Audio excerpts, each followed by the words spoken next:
राधिका जी, सबसे पहले जानना चाहूंगा कितना चैलेंजिंग रहा और इस फिल्म को बनाना, इस फिल्म की शुरुआत करना, और कैसे फिल्म की शुरुआत हुई सनम तेरी कसम? फिल्म की शुरुआत हुई कि हम लोग इतने गाने करते हैं, सलमान के साथ इतना काम करते हैं, इतने फिल्मों में उनके साथ काम किया है, तो हमें लगा कि इतने गाने किए हैं तो एक न्यू बॉय न्यू गर्ल करना तो बनता ही है। तो बस वहीं से शुरुआत हुई कि एक न्यू बॉय न्यू गर्ल के साथ एक म्यूज़िकल बनाएंगे। तो बस सोच आने की देर थी, जैसी सोच आया कहानी लिखी और बन गई सनम तेरी कसम। जितनी आसानी से आप कह रहे हैं क्या उतनी आसानी से सब कुछ हो गया? बहुत मेहनत की मेहनत होती है, हाँ, पर सब पिक्चरों में मेहनत होती है। तो यस, हम दोनों ने कहानी लिखी है, विनय जी और मैंने, और स्टोरी, स्क्रीन प्ले, डायलॉग सब खुद किया है। तो yes, it was a very long, hard, tough process of writing. And then इन दोनों बच्चों को ढूंढने के लिए भी हमें बहुत टाइम लग गया, इंदर एंड सरू, हर्ष एंड मावरा। तो but you know this film is blessed, क्योंकि हम लोगों ने जब ये फिल्म लिखी तो हमने कहा न्यू बॉय न्यू गर्ल को लॉन्च करने के लिए सबसे इम्पोर्टेंट चीज़ होती है म्यूज़िक उसकी। और उस टाइम को हम प्रेम रतन पायो का एक गाना कर रहे थे, तो हम हिमेश जी को उसी दौरान मिले थे और हिमेश जी को हमने ये स्क्रिप्ट सुनाई, उन्हें बहुत पसंद आई। और हमें फिल्म के सारे गाने बनाने के लिए सिर्फ 7 दिन लगे, सिर्फ 7 डेज। तो जितना आप कह रहे हो उतनी मेहनत नहीं लगी, हिमेश जी ने बहुत मेहनत की, पर हमें सिर्फ 7 दिन में गाने बन गए, विच इज़ वेरी रेयर, क्योंकि हमारी इतनी एक्सपीरियंस है म्यूजिक बिजनेस में, विनय जी और मेरी। But this film just went like a breeze, 7 song 7 days, done out. And हम ढूंढ रहे थे कौन अंदर है, ये मिल गए। इनकी ऑडिशन हमारे पास आई, इतना आउटस्टैंडिंग ऑडिशन उन्होंने। जो आप सीन देखते हो भालू गर्ल कॉफ़ी जो ट्रेलर में चलता है, वो एक्चुअली ऑडिशन सीन है, पता है आपको? तो he was outstanding in that scene, and Mawra, and we just found both the actors, the composer, the producer Deepak ji, everybody just came together, the film just happened. How do you think it's a good start and that your first film and that too directed by Radhika ji and Vinay Sapru साहब? Did you just say good start? It's an unbelievable start, क्योंकि जहाँ से मैं आता हूँ हम लोग तो सिर्फ टीवी पे ही देखते थे कि लोग लॉन्च हो रहे हैं और लोग पे फिल्म बन रही है और कौन किसकी फैमिली से है, और हम लोग तो ये सब देखते थे और खुश होते थे और सपने लेते थे और बस that was all about it. But I would definitely से ये मेरी ड्रीम से भी कुछ आगे है। इसमें ज़रूर किसी बहुत बड़ी शक्ति की ताकत है, आई एम श्योर। बहुत सारे यूनिवर्स में बहुत सारी एनर्जीज कहीं ना कहीं से हमें ब्लेस कर रही है, मावरा को और मुझे दोनों को, कि हम लोगों को इनके थ्रू ये मिला और इनके अंडर लॉन्च मिला। थोड़ा एम्बैरसिंग है ये कहना, लेकिन मैं ज़रूर बोलूँगा कि मुझे थोड़ा लेट पता चला कि मेरे जो अब्जॉर्बिंग पीरियड के जो डोमिनेटिंग गाने थे, सारे म्यूज़िक वीडियोस जितने आप सोच सकते हैं इस समय, जो आपके दिमाग में टॉप 10 जो सॉन्ग्स आएंगे उनमें से 8 इन्होंने डायरेक्ट किए हुए। तो जब ये मुझे पता चला, दुनिया तो they all are big fans and they are household names, लेकिन जब मुझे पता चला I was so blown away. और मुझे बहुत मुश्किल हुई ये विश्वास करने में कि सच में मुझे इनके साथ काम करने का मौका मिला, and that too at this level, जहाँ पे Inder and Saru the characters I definitely believe कि इनके दिल के बहुत करीब के हैं, क्योंकि इन्होंने जिस तरीके से उनको बनाया है, पाला पोसा है, अपने दिमाग में जितना इन्होंने उनको रहने दिया है, वो हमारे लिए बहुत लकी है, क्योंकि हमें इतना लेयर्ड कैरेक्टर हमें प्ले करने का मौका मिला। और मैं बहुत डरा हुआ हूँ, मैं बहुत दिल से ही कोशिश करना चाहता हूँ और मैं चाहता हूँ कि मुझे दोबारा ऐसा मौका ज़रूर मिले, क्योंकि ऐसा ना हो मुझे डर ऐसे बाकी चीज़ एक्शन में नहीं लगता मुझे डर, लेकिन इन चीज़ों से मुझे बहुत डर लगता है। और मैं इनके ऊपर ऑब्वियसली बोझ तो नहीं बनना चाहूँगा कि मुझे प्लीज़ हर साल एक फिल्म दे दीजिए, लेकिन मैं ज़रूर चाहता हूँ कि ऐसा मेरे साथ बार बार हो, क्योंकि ये इतना लाइफ चेंजिंग एक्सपीरियंस है, and I am sure every actor feels this way. और इनकी स्पेशलिटी है कि ये एक्टर्स को बहुत अलग वे में प्रेजेंट करते हैं। Okay Radhika ji, love stories एक ऐसा जॉनर है जो बहुत ज़्यादा लव स्टोरीज बनी है इंडस्ट्री, हिंदी फिल्म जगत की मैं बात करूँ। कितना चैलेंजिंग रहा कि लव स्टोरी हो लेकिन अलग हो, और वो जब आप लिख रहे थे तो क्या जहन में था कि बाकी फिल्मों से जुदा लगे? हाल फिलहाल की मैं बात करूँ, आशिकी 2 थी, उसके बाद और भी कई हीरोपंती है, टाइगर की लव स्टोरीज मुस्तकिल आती रहती हैं, और उस बात को कितना ध्यान में रखा, किस तरह से लोग कनेक्ट करेंगे? अगर आप ध्यान में ये रखो कि मुझे किसी से अलग करना है, तो आप कभी भी कहानी नहीं बोल सकते और ना कहानी लिख सकते। आप वही कहानी लिख सकते हो जो आपकी दिल से निकल के आती है, आपकी सच्चाई।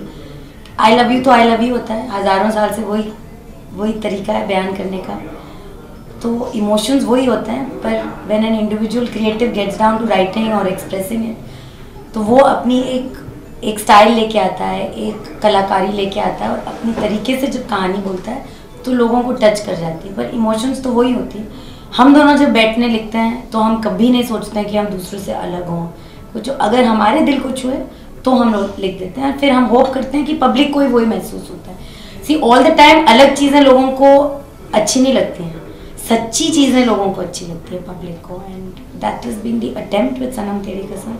एक बहुत ऑनेस्ट अटेम्प्ट है, एक एक डायलॉग, एक एक थॉट, एक एक इमोशन वो है जो विनय और मेरे को राइटिंग स्टेज पे टच किया है, इनको एक्टिंग स्टेज पे टच किया है, साउंड रिकॉर्डर्स बैठता है, हिमेश जी जब कंपोज करते हैं उनको हर सीन टच किया है, तो that way it's been a incredible journey.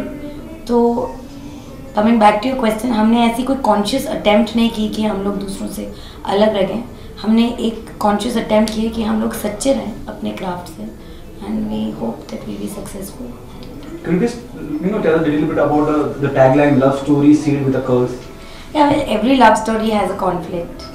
What binds the story? Sometimes it's a warring family, sometimes it's two people from two different cultures, sometimes it's rich versus poor. जो एक love story के दायरे होते हैं, parameters होते हैं conflict. इस picture की conflict एक कर्स है। अब इससे ज़्यादा मैं बोलना नहीं चाहूँगी, पर यही कर्स इन दोनों को साथ लाती है और इन दोनों को अलग भी करती है और साथ लाती है। तो the basis of the story is a curse, which around which the whole film kind of revolves. थोड़ी सी Indian mythology से drawn है, and थोड़ी सी हमारे thoughts हैं, थोड़ी सी modern era feeling है, तो that's why it's called love story series. Okay, Radhika ji, promotion always plays a very important role. Though you have promotion always plays a very important role. Though you have already worked with Salman Khan in so many films, would you be interested asking him to be on board for the music launch of the film, or for some other event? I would love to ask him to be a part of anything we do, but we always know that we have his blessings for everything, and if he, he's a man who decides what he wants to do and how he wants to do it.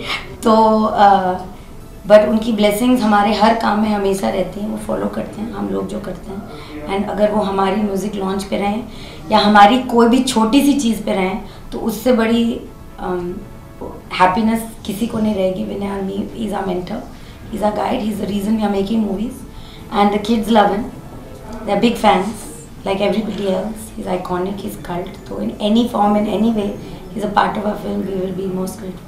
This is the last one to both of you. What message do you want to give to the audience? Why they come and be a part of Sanam Teri Kasam? The same reason I told you, that it's an incredibly honest tale. These are two people that all of you will see bits of yourself in. They are so honest, the characters. Harsh and Mavra as Inder and Saru are so real कि आपको लगता है कि आप अपने आप को देख रहे हो या किसी को जो जानते हो, आपके नेबर को।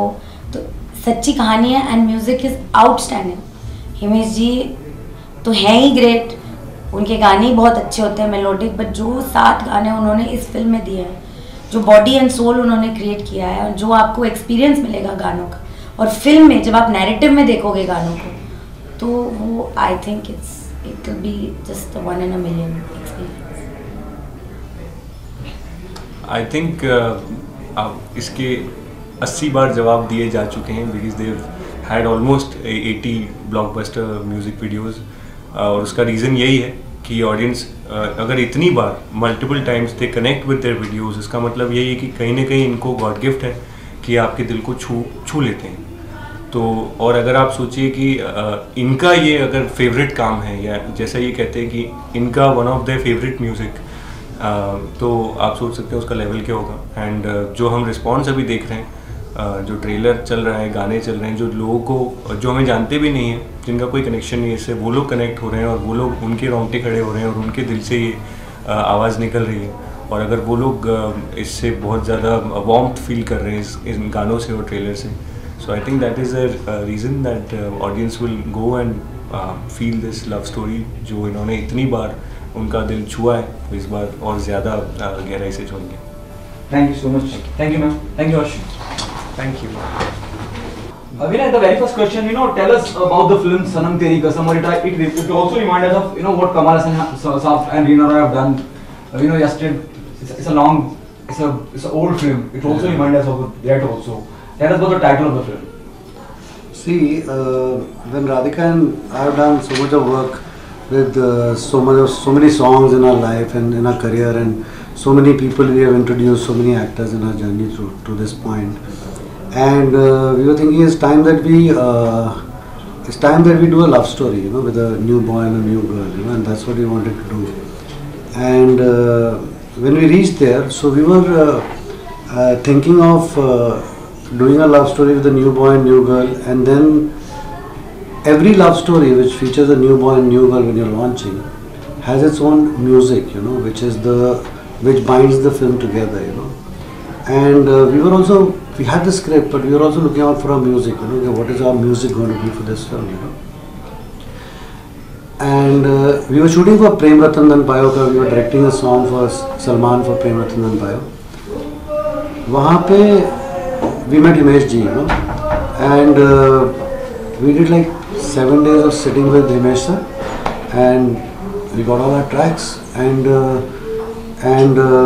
7 दिन में means we finalized all our songs, and we had this, our baseline अगर आप जानते हो उसका है कि love story sealed with a curse, तो जो अब हमें गाना चाहिए था जो curse मतलब बद्दुआ पे, and फिर हमने हिमेश जी से वही कहा, हिमेश जी now we have to compose a song on the baseline of the film, and then he came out with सनम तेरी कसम तेरा जाना जैसे कोई बद्दुआ दूर जाओगे तुम मत जाएंगे. And that's how Sanam Teri Kasam was formed. Baba, do you think it's a good start in the Bollywood with a love story, and that too with Vinay Sapru? I think it's a dream start. Every actor would want to be firstly and foremostly loved on the set. And I think the two experts of love have handled me with a lot of love. So I think it's a dream start, and it's a love story. So, and it's a story where, where the plot is such that it's a very rare story where a girl gets to perform so much. So I think as an actor, as a person, and as a girl who would be fond of love stories, this is a dream set, a dream script, and dream directors. Okay, Vinay sir, music always plays a very important role in any Hindi film, and Himesh Reshammiya are giving the music. Ankit Tiwari, Palak Muchhal, the part of the song which you have spoken about. कितना important हो जाता है music जब हम बात करते हैं, और जब हम जिस तरह की स्टोरी आप बता रहे हैं कि बद्दुआ, अल्लाह स्टोरी सील्ड विद अ कर्स, तो वो म्यूजिक कितना इंपॉर्टेंट रोल प्ले करेगा, और हिमेश जी दे रहे हैं उस बात का कितना फायदा होगा? See, every launch film which have got a boy and a girl, whether it is मैंने प्यार किया, whether it is क़यामत से क़यामत तक, और particular recent आशिकी 2, जहाँ नया लड़का नई लड़की होते हैं, वहाँ म्यूजिक एक पोइट्री ऐड करता है to the narrative, so music के बगैर वो एक कहानी बनती नहीं है और कंप्लीट ही नहीं होती है, तो उसके लिए music is imperative, and when like I said, हमने कहा हमारी picture tragedy and romantic and it's a love story. Now Himesh sir के अंदर एक what you call the most romantic person is living inside of Himesh sir, and the romantic songs which he comes out with, and जो एक जिसको हम लोग अपने उसमें कहते हैं एक दिल तोड़ किस्म के गाने जो ट्रेजेडी में पार्ट ऑफ होते हैं, उसके लिए I think Himesh sir, there is nobody as good as Himesh sir in this industry. I think he just completes the love story which we are making. Tell us something about your character in the film. As my directors say, they say that I'm a tailor-made Saru. So Saru's character is me. That is why me and Saru were put together in the first place. So the character is of a girl who's very simple, yet she's very ambitious, and she's very silently, quietly ambitious. She has this spark in herself, but because she's a very family-oriented girl, so she wouldn't let that spark above her family values and her family. So I think she's a simple girl with a big heart, very kind heart, and rest. Tell about it. What do I say about the girl? I always tell when we met Mavra for the first time and we interacted with her and when we finalized her, so everybody said, say something about Saru. So we always say that, what do we say about a girl who's 22 at that time, who was so pretty and who and then people continue to say who. Yes. So that's so we leave it there. Yeah. So people can carry on the who and describe. So a girl who's 22, who's so pretty, what do we say about her? I just know that Saru is a piece of my own heart, written by them of course, but while playing it, I've never felt so touched by a character so much so that I started to believe that it is me. And you know, when you put a piece of your own heart in front of people, it's odd to get all whatever we are already receiving, all the appreciation and everything. So Saru is a piece of my heart. Okay, Vinay sir, your experience working with two newcomers. I'll tell you what, there is when you are working with, we have till now worked with stars, so when you are working with stars, there's a lot of responsibility, and when you are directing a song for Salman, then he's Salman, you know, he's so larger than life, he's such a superstar, there's so much of a fan base and everything, so you have to keep all that in mind while you're directing him. But when you're directing two newcomers, they are actually pure, they surprise you at every point, you know, when you say you depict love, or you depict sadness, or you depict angst, you depict heartbreak, everything like surprises you with the emotions that which come on their faces and the way they interpret your own thoughts, you know. It surprises you, and that's where the joy of working with the newcomers is, you know, that there are no parameters, you're just discovering the whole thing, and everything, they take it beyond the level that you had visualized yourself, you know. Okay जैसे आपने recently अब थोड़े पहले जिक्र किया कि बहुत सी romantic film आई जैसे Aashiqui 2, you know, now you coming with Sanam Teri Kasam, Musically बहुत इंपॉर्टेंट है आपने कहा, और यकीनन लग भी रहा है जितना हमने पलक से और या अंकित से सुना, तो क्या हमें आशिकी 2 की याद दिलाएगा, और how different will be from what we have seen in Aashiqui 2, how different will be the you know the love angle of the film? Vinay sir, you can answer. Okay. I'll tell you what, there is nothing called recreating anything, you know. Every creative is a fresh creative, you know. When we are doing a creative, we are not carrying a baggage of, यार मैंने lucky में अदनान सामी के साथ इतना बड़ा hit music दिया था, अभी मैं हिमेश सर के साथ काम कर रहा हूँ तो मुझे ऐसा करना चाहिए, तो वो you know, you don't work with a baggage, you know. Every time you work on a creative, you are with a fresh mind, you are approaching it with a fresh approach, and that's how you deliver it, you know. So Sanam Teri Kasam, I don't know about Ashiki 2 and all, but Sanam Teri Kasam is pure, generated from Radhika ji and my minds and heart, and with Harsh and Mavra living up to Saru and Inder, I think it's going to be an experience and a lifetime of a film. Mavra, your view, Naseem? I also feel the same about it. I think we are actually going to, I don't want to speak very high of anything at this point of time, but I think the people are going to be absolutely surprised in a very good way, and I really, because the first song is out and I can already see the feedback coming. I think it's very fresh, and I have not at least seen this kind of love story before. It's very heartfelt. People are going to smile with us and cry with us. So I wouldn't want it to refer it to an Ashiki 2 or something. It is Sanam Teri Kasam in its own way, and I'll just let that be for a while till the film comes out and till people say what they have to say. Thank you so much. Thank you, Vinay sir. Thank you, Mavra.